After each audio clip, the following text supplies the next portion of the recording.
DSSB में आया हुआ है क्वेश्चन, देखिए 2025 का प्रॉफिट एंड लॉस का। देखिए एक क्वेश्चन है कि ए बी को 25% की हानि पर एक लैपटॉप बेचता है। कितने पे? 25% की हानि पे। ठीक है, उसी लैपटॉप को जो बी है, बी ने सी को बेच दिया 15% के लाभ पर।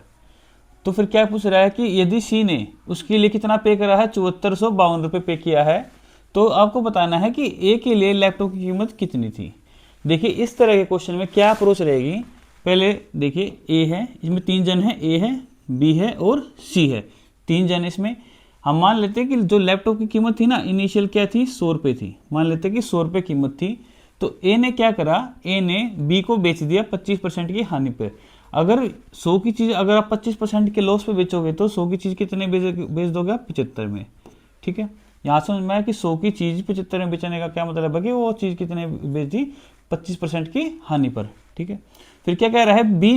बी ने वही चीज़ सी को बेच दी 15% के प्रॉफिट पे। देखिए अब ये 75 रुपये की चीज़ थी, अब ये चीज़ कितनी थी? 75 रुपये की थी। बी ने सी को बेचा 15% के प्रॉफिट पे। जब भी प्रॉफिट की बात होती है तो हम ऊपर क्या करते हैं? ऐड करते हैं 100 में। फॉर्मूला क्या होता है हमारा? देखिए फॉर्मूला क्या होता है? ये क्या है? सीपी है, ये भी क्या है? सीपी है। और बी ने सी को बेच दिया, तो ये जो पूरी होगा, ये वैल्यू जो वैल्यू आएगी वो सी के लिए क्या होगी? सीपी होगी। ठीक है, और बी के लिए क्या है? ये एसपी है। तो यहाँ से देखिए अगर इसके बी के लिए बात करोगे आप, तो यहाँ पे एसपी का फॉर्मूला क्या होता है भाई? सीपी इंटू में 100 प्लस प्रॉफिट। अगर लॉस होता तो माइनस कर देते लॉस। ठीक है, नीचे क्या आता है? 100 आता है। ठीक है, यही फॉर्मूला मैंने यहाँ पे अप्लाई किया है।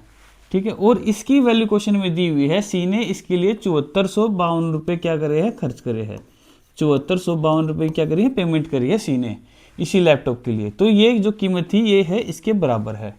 ठीक है, तो यहाँ से इसकी वैल्यू निकालेंगे भाई। देखिए कैसे निकालेंगे? 25 से गया भाई 3 पे, 25 से गया 4 पे, तो ये काटेंगे यहाँ पे। देखिए भाई 3 से काट लेते हैं इसको। 3 पे कितने बचे? 3 दूनी 6, कितना बचा? 1, 3 चौक 12, 3 अठे 24 और 3 चौक 12, कितना का भाई? 2484।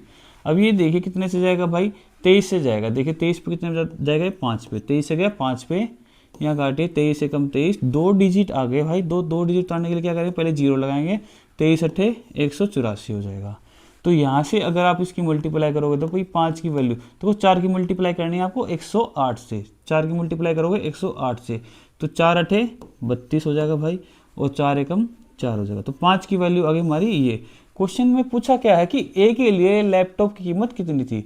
तो वो ए के लिए लैपटॉप की कीमत कितनी थी? 100 रुपये थी, हमने 100 माना था। तो हमें 5 की वैल्यू दी हुई है, तो हमें क्या करना है भाई? 100 की वैल्यू निकालनी है। 100 की क्या निकालने के लिए क्या करेंगे? 20 इधर मल्टीप्लाई करेंगे और 20 क्या करेंगे? इधर मल्टीप्लाई करेंगे। अगर आप ऑप्शन को देखोगे तो ऑप्शन में एक ही ऐसा नंबर है जिसका यूनिट प्लेस क्या है? 0 है। तो इसको अगर मल्टीप्लाई करोगे आप तो यूनिट प्लेस क्या आएगा? 0 आएगा। यहाँ पे मल्टीप्लाई भी करके देख सकते हैं, 0 आ जाएगा भाई। ये कितना आ जाएगा? 4, ये 6 और ये 8। ठीक है, अप्रोच समझ में आई? आसान अप्रोच है, ज़्यादा ट्रिक के चक्कर में नहीं पड़ना। ये बेसिक अप्रोच है, बेसिक ही क्वेश्चन था।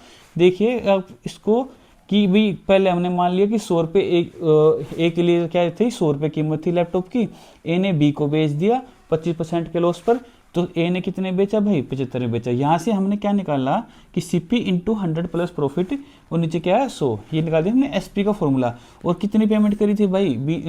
सी ने इसके लिए 7452 की। तो यहाँ से हमें पता लगा कि 5 की वैल्यू कितनी आएगी ये, और हमें चाहिए थी 100 की वैल्यू। तो 100 की वैल्यू निकालने के लिए हमने क्या करा? 20 से मल्टीप्लाई कर दिया दोनों साइड, तो आंसर आ गया हमारा ये।